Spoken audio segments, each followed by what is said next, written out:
kababayan, eto umpisahan na po agad natin etong ating talakayan dito po sa nakita nating balita. Alam niyo mga kababayan, palala na ng palala at parami na ng parami yung mga Chinese mga kababayan na di umano ay nahuhuli dahil sa pinaghihinalaan na ito pong mga ito ay espiya or nag-iispiya dito po sa ating bansa mga kababayan. At gaya nga ng sabi po dito sa unang balita na pag-uusapan po natin na nakita po natin galing po dito sa Abante, TNT Today na tablodista, may 5 daw pong Chinese na hinihinalang spy ang naaresto mga kababayan or arestado. So sabi po dito, basahin po natin yung nilalaman. Ito daw mga kababayan.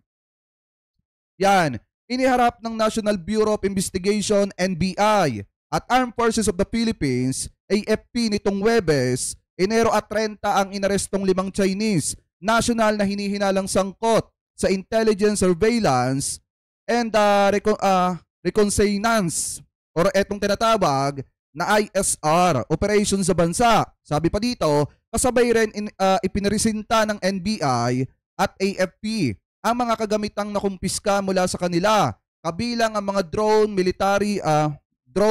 military grade na high resolution video cameras na itinago bilang pangkaraniwang CCTV na ginagamit upang makakuha ng mga impormasyon. So kung titingnan nyo mga kababayan, palala na ng palala at parami na ng parami yung mga Chinese na nag-iispiya dito sa ating bansa. Kasi nga mga kababayan, sa totoo lang, eto mga kababayan, mga Chinese na ito, siguro kaya ito nakapasok dito po sa ating bansa mga kababayan ay dahil naging maluwag.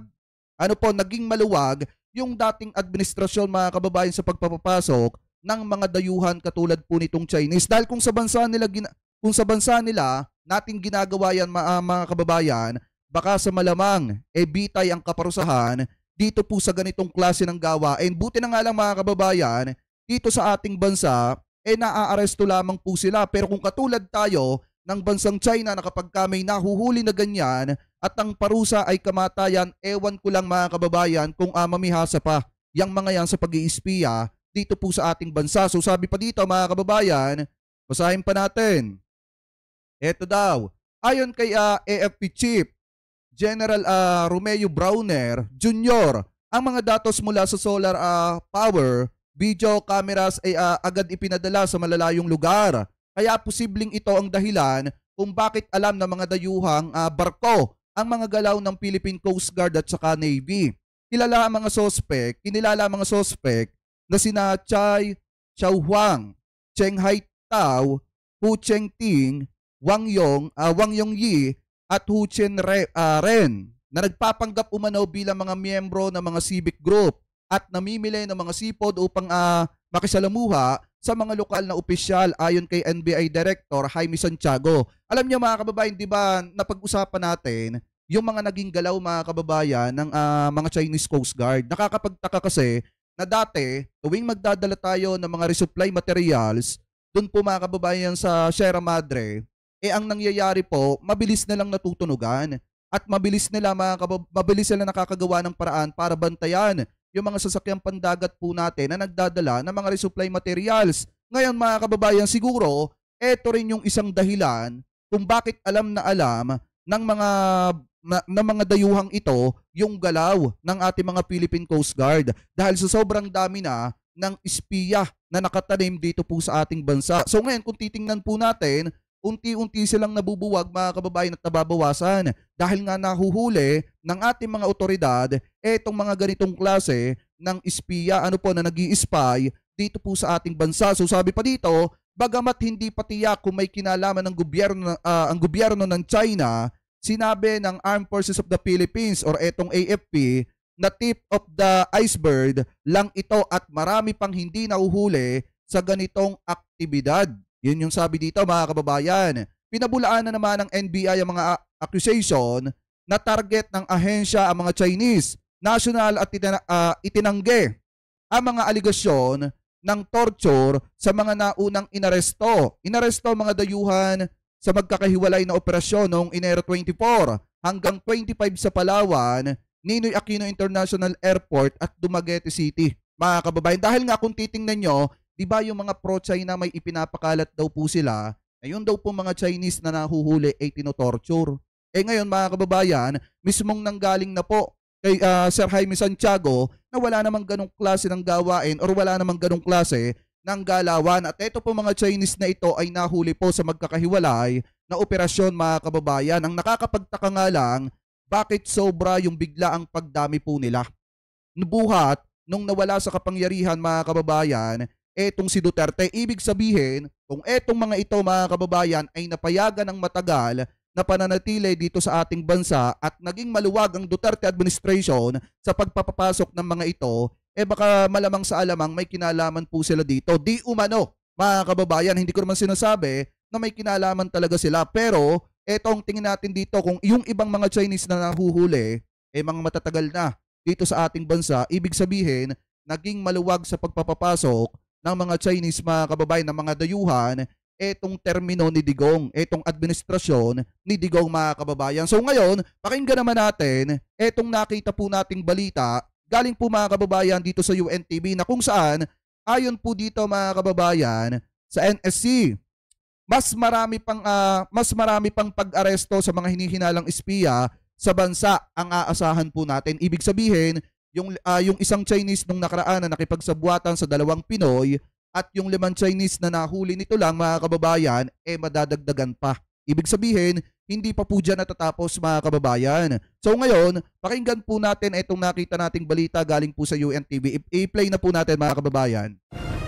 Given the extent of the investigation being done by government right now, marami tayong mga nahuhuli at marami pa tayong mahuhuli sa mga susunod na araw. So abagan po yan ng ating mga kababayan.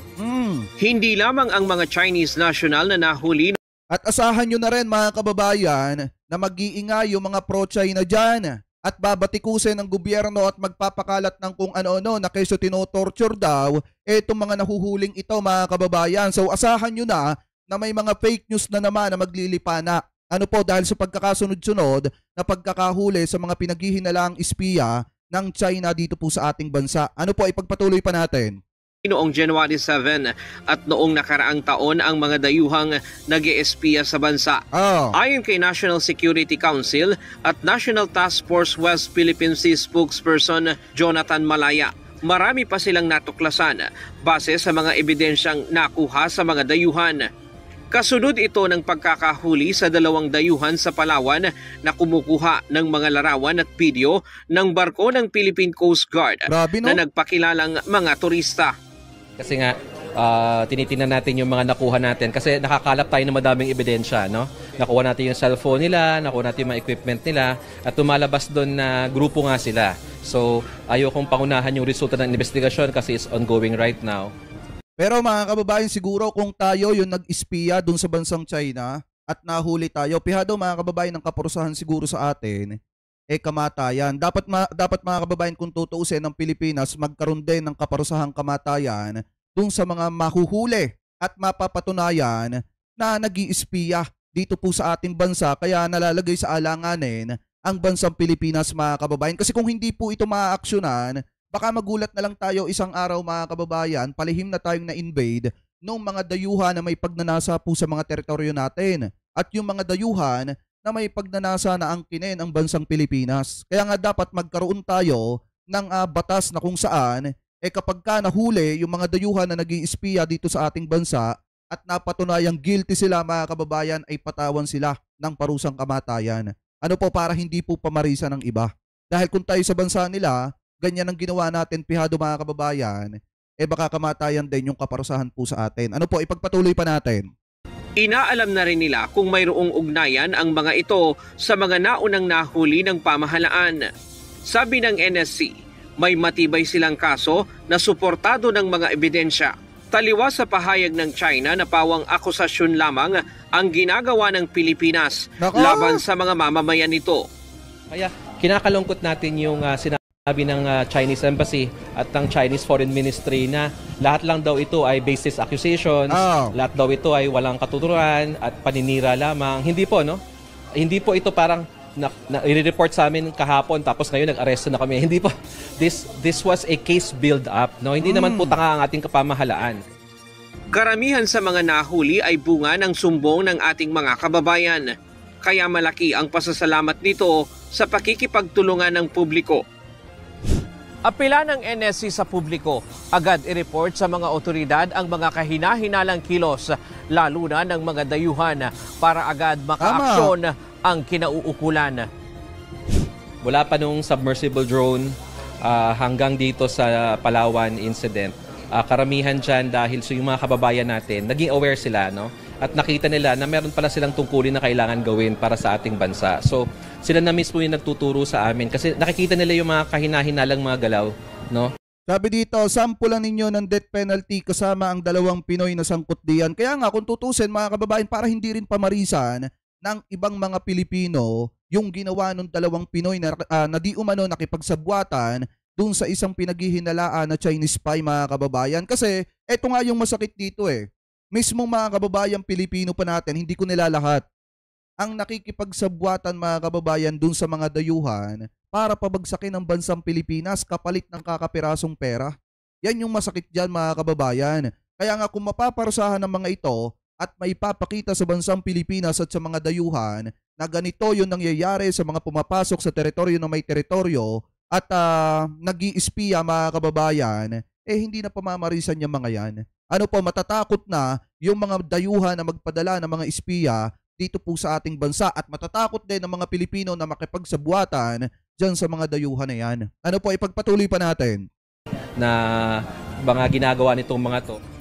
Sabi naman ng AFP, hindi ito dapat baliwalain kahit pa ang puna ng ilan ay maaari namang mabili sa online ang mga nakumpiskang mga gamit sa mga dayuhan.